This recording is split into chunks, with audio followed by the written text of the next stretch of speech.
உட்காருங்கள். கிறிஸ்துவுக்குள் பிரியமானவர்களே, ஆண்டவராகிய இயேசுவின் இனிய நாமத்திலே உங்கள் யாவரையும் அன்போடு வாழ்த்துகிறேன். இந்த 9வது மாதத்தின் முதலாவது நாளிலே ஆண்டவருடைய சமூகத்திலே ஜீவனோடும் சுகத்தோடும் பலத்தோடும் வந்து அமர்ந்திருக்கத்தக்கதான கிருபையை தேவன் நமக்கு தந்திருக்கிறார். ஆண்டவரை நாம் மனதார போற்ற வேண்டும். கர்த்தர் செய்த எல்லா நன்மைகளுக்காகவும் அவருடைய கிருபைகளுக்காகவும் அவருடைய இரக்கங்களுக்காகவும் தேவனுடைய சமூகத்திலே நன்றியுள்ள பிள்ளைகளாய் நிலைத்திருக்க கர்த்தர் நம் யாவருக்கும் வேண்டிய கிருபைகளை தருவாராக. இந்த காலை வேளையிலே நம்முடைய தியானத்திற்காக ஏசாயா தீர்க்க தரிசன புத்தகம் அதனுடைய 51ஆம் அதிகாரத்தின் 3ஆம் வார்த்தையை நாம் எடுத்துக்கொள்வோம். ஒருவர் சத்தமாக வாசிக்கலாம்.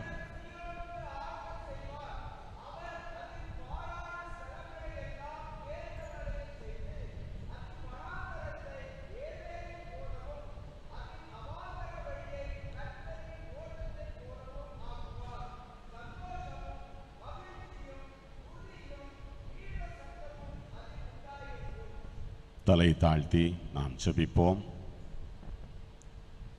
கரம் பிடித்து நடத்துவார், கண்மலை மேல் நிறுத்துவார். கரம் பிடித்து நடத்துவார், கண்மலை மேல் நிறுத்துவார். ஒரு தாய் தேற்றுவது போல் என் நேசர் தேற்றுவார்.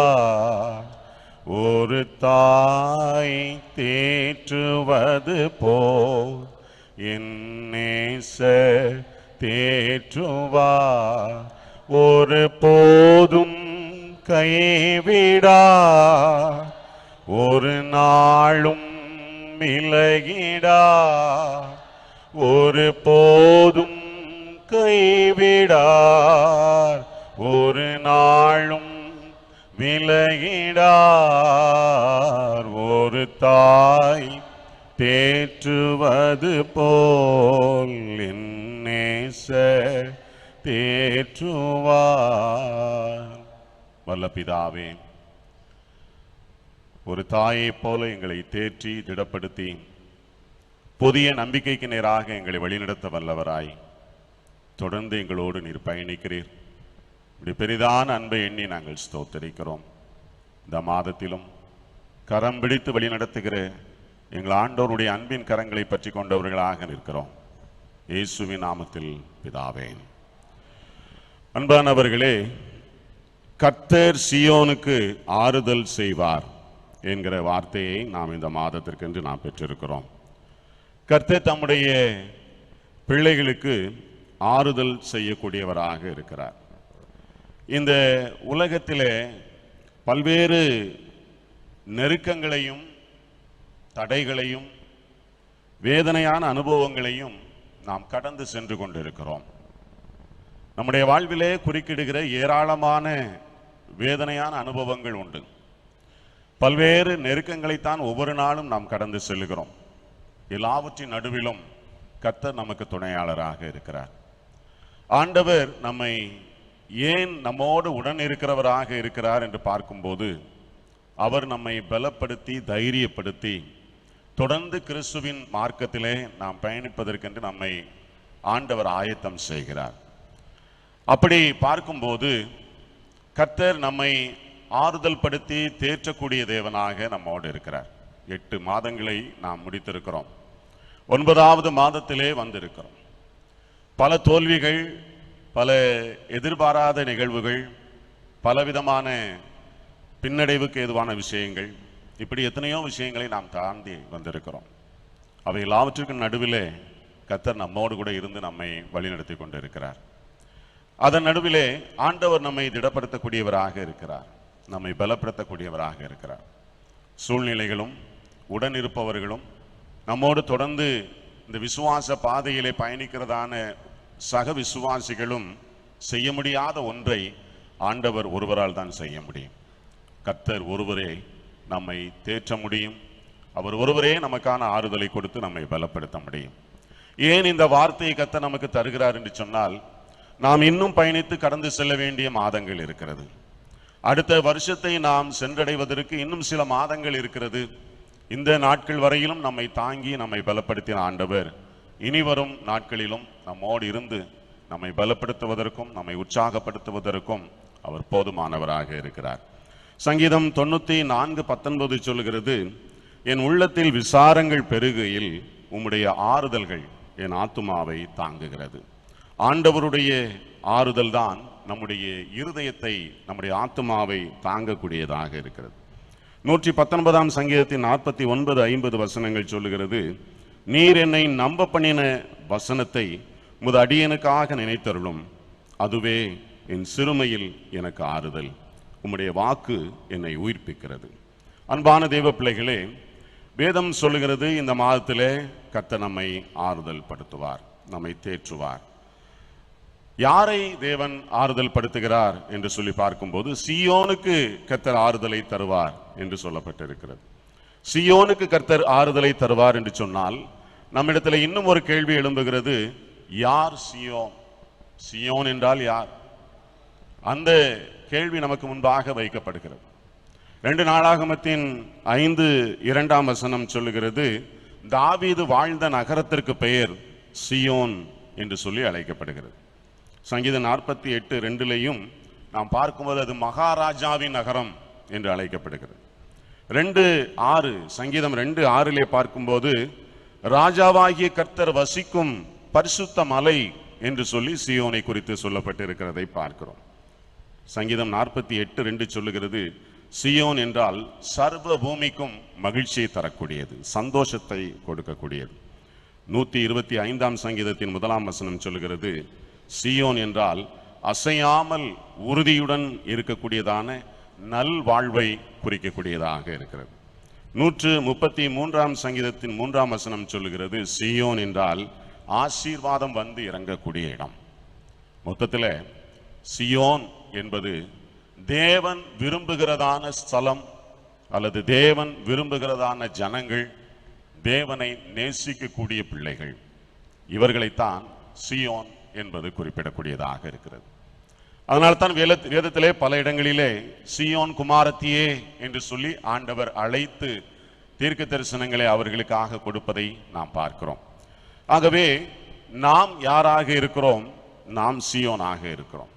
நாம் சீயோனாக இருந்தால் தேவனுடைய ஆறுதல்கள் நம்மை திடப்படுத்தும், நம்மை பலப்படுத்தும், உற்சாகப்படுத்தும், முன்னாக பயணிப்பதற்குண்டான பலத்தை நமக்கு கட்டளையிடும். ஆகவே வேதம் இந்த வசனத்தின் வழியாக கர்த்தர் சீயோனுக்கு ஆறுதல் தருவார் என்று சொல்லப்பட்டிருக்கிறது.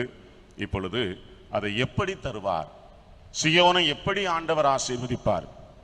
எப்படி ஆறுதல் படுத்துவார்? 3 காரியங்களை நாம் இதே வார்த்தையிலே பார்க்கிறோம். 1, பாழானதை தேறுதல் அடைய செய்வார். 2வதாக வனாந்திரம், பாலைவனம், அதை ஏதேன் போல மாற்றுவார். 3வதாக சந்தோஷமும் மகிழ்ச்சியும் உண்டாக செய்வார். இந்த 3மே சீயோனுக்கு அந்நியமாக இருக்கிறது. அதுதான் வேதனையான ஒரு காரியம். தேவனுடைய ஜனங்கள், தேவனால் தெரிந்து கொள்ளப்பட்டவர்கள், தேவனுடைய ஆசீர்வாதத்திற்கு சொந்தக்காரர்கள், ஆனால் இந்த 3 விதமான ஆசீர்வாதங்களையும் இழந்த நிலையிலே காணப்படுகிறார்கள். முதலாவது காரியம் என்னவென்றால், பாழானதை தேறுதல் அடைய செய்வார். பாழானது என்று சொல்லி பார்க்கும்போது நாம் எவ்வாறாக அதை புரிந்து கொள்ளலாம் என்று சொல்லி பார்த்தோம் என்றால், பயன்பாட்டிலே இல்லாத நிலைக்கு மாறிவிடுவது. புழக்கத்தில் இல்லை. ஒரு பெரிய வீடு, நன்றாக வாழ்ந்தார்கள், சொல்லும் போதே சொல்லுவார்கள், வாழ்ந்து கெட்ட வீடு, நல்லா இருந்தாங்க, இப்ப யாருமே இல்லை, பாழடைந்து கிடக்கிறது. அதிலே குடியிருப்பு இல்லை, அதிலே ஜனங்கள் இல்லை. இன்னும் வேறு ஒரு டிக்ஷனரியில் அதற்கான விளக்கம் எவ்வாறு போடப்பட்டிருக்கிறது சொன்னால், இந்த ரிமைன்ஸ் ஆஃப் ரூயின்ஸ், இடிந்து போன காரியம், இடிந்து போன நிலையிலே இருக்கக்கூடியதான மீதமுள்ள இடிபாடுகள், இதைத்தான் பாழானது என்று சொல்லுகிறார்கள். அன்பான தெய்வ பிள்ளைகளே, நம்மில் பலருடைய வாழ்விலே இந்த பாழான நிலை காணப்படுகிறது. ஒருவேளை நம்முடைய வாழ்க்கை முழுவதுமே இப்படி மாறிவிட்டது என்று நாம் சொல்ல முடியாது. நம்முடைய வாழ்வின் ஏதோ ஒரு பகுதி பாழாகி கொண்டிருக்கிறது, அல்லது ஏதோ ஒரு பகுதி பாழான நிலையிலே இருக்கிறது. ஒரு குறிப்பிட்ட நிலையிலே, ஒரு குறிப்பிட்ட விஷயத்திலே பாழான ஒரு நிலை, அது நம்முடைய ஆவிக்குரிய ஜீவியமாக இருக்கலாம், நம்முடைய பொருளாதார ஜீவியமாக இருக்கலாம், நம்முடைய கல்வி சம்பந்தப்பட்ட விஷயமாக இருக்கலாம், பிள்ளைகளின் எதிர்காலம் குறித்ததான விஷயமாக இருக்கலாம். ஏதோ ஒன்று ஏதோ ஒரு நிலையிலே பாழடைந்த நிலையிலே காணப்படுகிறது.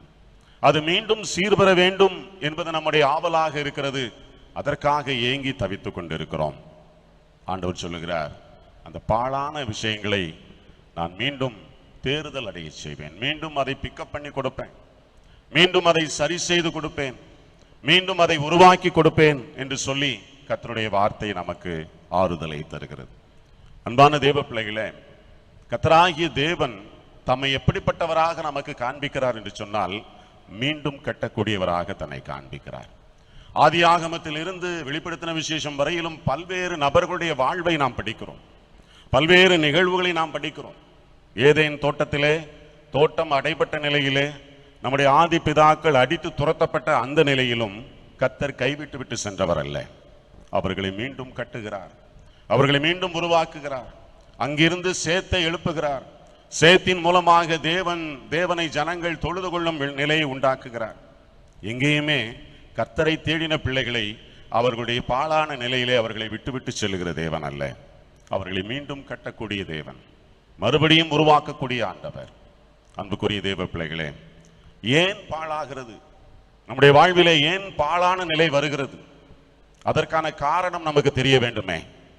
சில விஷயங்கள் நீதிமொழிகள் 25:28 சொல்லுகிறது, தன் ஆவியை அடக்காத மனுஷன் மதிலிழந்த பாழான பட்டணம் போல் இருக்கிறான் என்று சொல்லப்பட்டிருக்கிறது. ஏன் என்னுடைய வாழ்விலே என்னுடைய ஆவிக்குரிய ஜீவியம் மதிலிழந்து விட்டது, ஏன் பாழடைந்து விட்டது?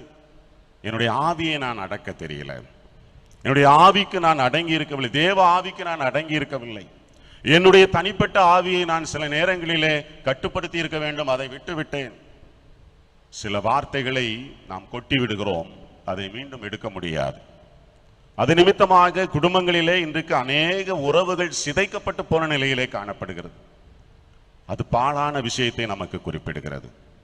அன்பான தேவ பிள்ளைகளே, நம்முடைய ஆவி நமக்கு அடங்கி இருக்கிறது என்று சொல்லி நாம் வேதத்திலே வாசிக்கிறோம். 1 கொரிந்தியர் 14:32 சொல்லுகிறது, தீர்க்கதரிசியுடைய ஆவி அவர்களுக்கு அடங்கி இருக்கிறது. நம்முடைய ஆவியை நாம் கண்ட்ரோல் பண்ண தெரிந்து கொள்ள வேண்டும். நம்முடைய உள்ளான மனிதனை கண்ட்ரோல் பண்ண தெரிந்து கொள்ள வேண்டும். வாயின் வார்த்தைகள், துரிதமாய் பேசக்கூடிய, புண்படுத்தக்கூடிய, காயப்படுத்தக்கூடிய விஷயங்கள் பல நேரங்களிலே நம்முடைய வாழ்விலே பாழான நிலையை ஏற்படுத்தி விடுகிறது.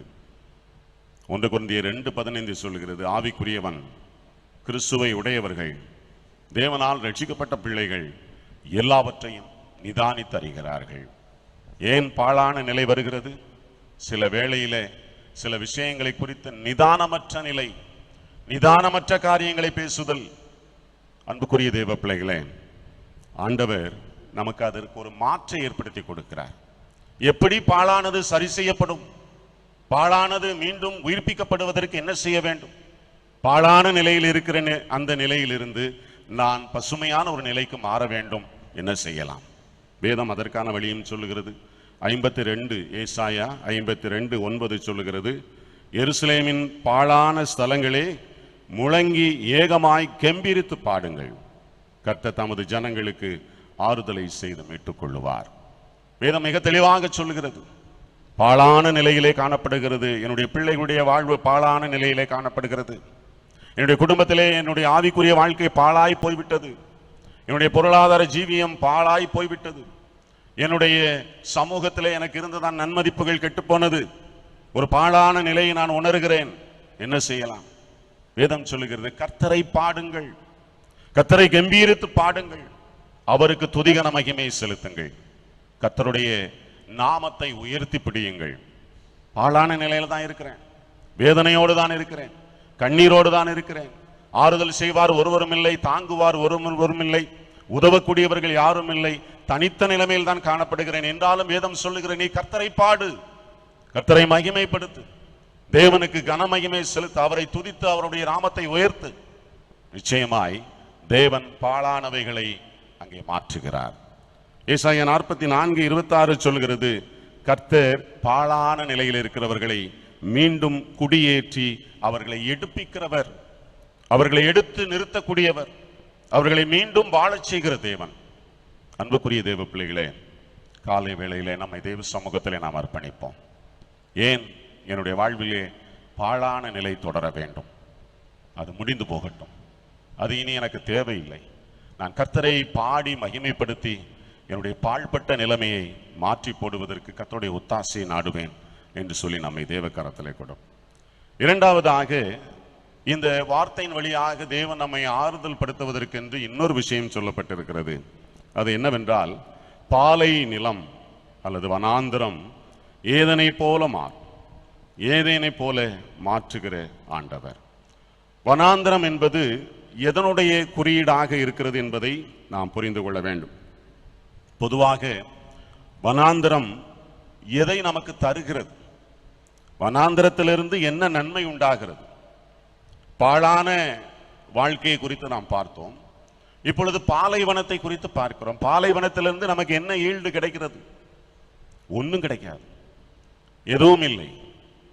அங்கே இல்லை என்பதுதான் பதிலாக இருக்கிறது. பொதுவாக முச்செடி அது பாலை நிலத்தினுடைய குறியீடாக இருக்கிறது, வனாந்தரத்தினுடைய குறியீடு. அதனுடைய பொருள் என்னவென்றால் சாபம். முச்செடி சாபத்தை நமக்கு நினைவூட்டுகிறது. ஆதியாகமம் 3ஆம் அதிகாரத்தின் 18ஆம் வசனத்திலே ஆதி பிதாக்களை தேவனாகிய கர்த்தர் சபிக்கிறார். உங்களுடைய கீழ்ப்படியாமைக்கு என்ன நடக்கும்? நீங்கள் வருத்தத்தோடு இதனுடைய கனியை புசிப்பீர்கள், நீ வேர்வை சிந்தி உழைப்பாய், இந்த பூமியில நீ பாடுபடுவாய், ஆனால் அது உனக்கு முள்ளையும் கருக்கையும் உண்டாக்கும். அதுதான் அதனுடைய பலனாக இருக்கும். சாபத்தின் விளைவு சாபமாகவே வருகிறது. அன்பான தேவ பிள்ளைகளே, முட்செடி சாபத்தின் குறியீடாக நமக்கு காணப்படுகிறது. அதுபோல ஏசாயா தீர்க்கதரிசன புத்தகத்தில் வாசிக்கும் பொழுது காஞ்சரி என்று சொல்லி ஒரு செடியை குறித்து நாம் பார்க்கிறோம். அதுவும் ஒரு வகை முட்செடி தாவரம். நாம் இங்கே சகஜமாக பார்க்கக்கூடிய நெருஞ்சில் செடி, அதுல முள் இருக்கும், பச்சையா இருக்கும், பசுமையா இருக்கும், ஆனால் முள் இருக்கும். அது காலிலும் கையிலும் காயத்தை ஏற்படுத்தக்கூடிய ஒன்றாக காணப்படுகிறது. அதுவும் முள் வலியையும் எரிச்சலையும் நமக்கு உணர்த்தக்கூடிய ஒன்றாக இருக்கும். மூன்றாவதாக இன்னொரு விஷயமும் பாலைவனத்திற்கு சொந்தமானது. அது காங்கை என்கிற வார்த்தையிலே நமக்கு வேதத்திலே தரப்பட்டிருக்கிறது. காங்கை என்று சொன்னால் அளவுக்கு அதிகமான வெப்பம், ரொம்ப அதிகமான உஷ்ணம், அதைத்தான் காங்கை என்று குறிப்பிடுகிறார்கள். இது நமக்கு துன்ப வாழ்வை நமக்கு கோடிட்டு காண்பிக்கிறது. துன்பமான வாழ்க்கை, விருப்பமில்லாத ஜீவியம், கசப்பான வாழ்க்கையின் விஷயங்களை நமக்கு உணர்த்தக்கூடியதாக இருக்கிறது. இந்த நிலையை கர்த்தர் மாற்றுகிறார். எவ்வாறு மாற்றுகிறாராம்? ஏதேனை போல மாற்றுகிறார். சம்பந்தமில்லே இல்லாத ஒரு விஷயத்தை நம்முடைய வாழ்விலை கொண்டு வர வல்லவராக இருக்கிறார். இல்லை என்றால் இருக்கிற நிலையிலிருந்து அப்படியே தலைகீழான ஒரு ஆசீர்வாதத்தை தேவன் தருவதற்கு வல்லவராக இருக்கிறார். இந்த இடத்துல அதைத்தான் சொல்லுகிறார், ஏதேனை போல மாற்றுகிறார். 55:13 நாம் பார்க்கும்போது, ஏசாயா தீர்க்கதரிசன புத்தகம் 55:13 நாம் வாசிக்கும் பொழுது, அங்கே ஆண்டவர் பதிலாக சில விஷயங்களை செய்கிறார். பதிலாக தேவன் செய்கிற காரியங்களை நாம் பார்க்கிறோம். முட்செடிக்கு பதிலாக தேவதாரு விருட்சம், அதுபோல காஞ்சொரிக்கு பதிலாக மிருது செடி. இப்படி தேவனுடைய வார்த்தை நம்மை தேற்றுகிறது. நீ என்ன பார்த்துக்கிட்டு இருக்கியோ அதுக்கு பதில் செய்கிற ஆண்டவர், பதிலாக வேறு விஷயத்தை தந்து ஆசீர்வதிக்கிற தேவன். நாம் பார்க்கிறதான வெறுப்பான விஷயங்களை மாற்றி நன்மையினால் நம்மை ஆசீர்வதிக்கிற கர்த்தரை நாம் தொழுது கொள்ளுகிறோம். மிருது செடி என்கிற போது நாம் அதை குறித்து சற்று தெரிந்து கொள்வது நல்லது. இந்த மிருது செடி என்பது பளபளப்பான ஒரு பசுமையான இலையோடு கூட காணப்படக்கூடிய நறுமணம் வீசக்கூடிய ஒரு மலர் செடி என்று சொல்லுகிறார்கள். மத்திய கிழக்கு ஆசியாவிலே இது அதிகமாக காணப்படுகிறது. வட ஆப்பிரிக்க பகுதிகளிலும் இந்த செடியானது காணப்படுகிறது சொல்லப்பட்டு இருக்கிறது. அங்கு இருக்கிற ஜனங்கள் தங்களுடைய கலாச்சார அடையாளமாக அந்த செடியை பயன்படுத்துகிறார். அது எதை குறிப்பிடக்கூடியதாக இருக்கிறது சொன்னால், அன்பு, அமைதி, செழிப்பு, இதுதான் இதனுடைய அடையாளம் என்று சொல்லுகிறார்கள். வெறுப்பு, கசப்பு, விரக்தி என்பதனுடைய அடையாளமாக இருந்த சாபத்தை அன்பினாலும் அமைதியினாலும் செழிப்பினாலும் மாற்றக்கூடிய ஆண்டவர். என் அன்பு தேவ பிள்ளைகளே, ஒருவேளை நான் சீயோனாக இருக்கும் பட்சத்தில் கர்த்தர் நம்முடைய வாழ்விலே காணப்படக்கூடிய இந்த பாலைவனம் போன்றதான இந்த வாழ்க்கையையும் ஆண்டவர் மாற்றி ஆசீர்வாதமான ஒரு பிள்ளையாக நம்மை உருவாக்க முடியும். நம்மை தேவ கரத்திலே அதற்கென்று நாம் அர்ப்பணிப்போம். நிறைவாக நம்முடைய தேவன் நம்மை ஆறுதல் படுத்தும் பொழுது என்ன நடக்கிறது? சந்தோஷம், மகிழ்ச்சியும் உண்டாகிறது. கர்த்தர் தம்முடைய ஜனத்திற்கு ஆறுதல் செய்யும் போது என்னென்றைக்குமான சந்தோஷம், என்னென்றைக்குமான மகிழ்ச்சியை நம்மிலே தந்து விடுகிறார். 118:15 சங்கீதம் சொல்லுகிறது, நீதிமானுடைய கூடாரத்திலே இரட்சிப்பின் கம்பீர சத்தம் இருக்கும். 51ஆம் சங்கீதத்தினுடைய 5ஆம் வசனத்தை நான் உங்களுக்காக மீண்டும் வாசிக்கிறேன். நாம் இன்றைக்கு வாசித்த ஏசாயா தீர்க்க தரிசன புத்தகம் 51ஆம் அதிகாரத்தினுடைய 5ஆம் வசனத்திலே நாம் பார்க்கிறோம், என் நீதி சமீபமாயிருக்கிறது, என் இரட்சிப்பு வெளிப்படும், என் புயங்கள் ஜனங்களை நியாயம் தீர்க்கும், தீவுகள் எனக்கு காத்திருந்து என் புயத்தின் மேல் நம்பிக்கையாயிருக்கும். ஆண்டவர் நமக்கு சொல்லுகிற கடைசியான காரியம், இந்த ஆறுதலை பெற்றுக்கொள்வதற்கு வேதம் நமக்கு தருகிற நிறைவான ஆலோசனை, கர்த்தருக்கு காத்திரு. அவருடைய நீதி விளங்க வேண்டும் என்று சொல்லி கர்த்தருக்கு காத்திரு. அவருடைய நியாய தீர்ப்புகள் நமக்கு நன்மையாய் வரும் என்று காத்திருங்கள். அவருடைய புயத்தின் மேல், கர்த்தருடைய புயத்தின் மேல் நம்பிக்கை உள்ளவர்களாக நாம் காத்திருந்து அவருடைய ஆசீர்வாதத்தை சுதந்திரித்துக் கொள்வோம். அன்பான தேவ பிள்ளைகளே, இந்த மாதத்திலே கர்த்தர் நம்மை ஆசீர்வதித்து நன்மையினால் நிரப்பி வேண்டிய ஆறுதலையும் சமாதானத்தையும் நமக்கு தந்து நம்மை திடப்படுத்துவதற்கு உண்மை உள்ளவராக இருக்கிறார். கவலைகள், நெருக்கங்கள், கண்ணீரின் பாதைகள் எல்லாவற்றின் நடுவிலும் அவர் நமக்கு போதுமானவராக இருக்கிறார். அவரை நோக்கி பார்க்கிற சீயோனின் புத்திரர்களாக, புத்திரிகளாக நம்மை தேவ கரத்தில் அர்ப்பணிப்போம். தலை தாழ்த்தி ஜெபம் செய். நல்ல பிதாவே, நாங்கள் சீயோன் குமாரத்திகள், நாங்கள் உம்மை நோக்கி பார்க்கக்கூடிய பிள்ளைகள். நீர் எங்களை வெட்டி எடுத்த கண்மலையின் துறவை நாங்கள் பார்க்க அழைக்கப்பட்ட பிள்ளைகள். நீர் வசிக்கும், நீர் வாசம் பண்ணும், நீர் விரும்புகிறதான உம்முடைய சொந்த சந்ததியாய் இருக்கிறோம். ரோமர் 9ஆம் அதிகாரத்தின் 7-8 வசனங்கள் சொல்லுகிறது போல, நாங்கள் எழுத்தின்படியான யூதர்கள் அல்ல, எழுத்தின்படியான இஸ்ரவேலர்கள் அல்ல, ஆனால் வாக்கு தத்தத்தின்படி இஸ்ரவேலர்கள். நாங்கள் வாக்கு தத்தத்தின் அடிப்படையில் சீயோனின் பிள்ளைகள். எனவே எங்களை அதிகமாய் நேசிக்கிற தேவன் எங்களோடு கூட இருக்கிறீர். இந்த மாதத்திலே எங்களை ஆற்றி தேற்றி திடப்படுத்தி நம்பிக்கையை தந்து உற்சாகத்தோடு தொடர்ந்து முன்னேறத்தக்கதான பலத்தையும் சத்துவத்தையும் ஒவ்வொருவருக்கும் கொடுத்து ஆசீர்வதிக்கும்படியாக இயேசுவின் நாமத்தில் வேண்டிக் கொள்கிறோம் நல்ல பிதாவே.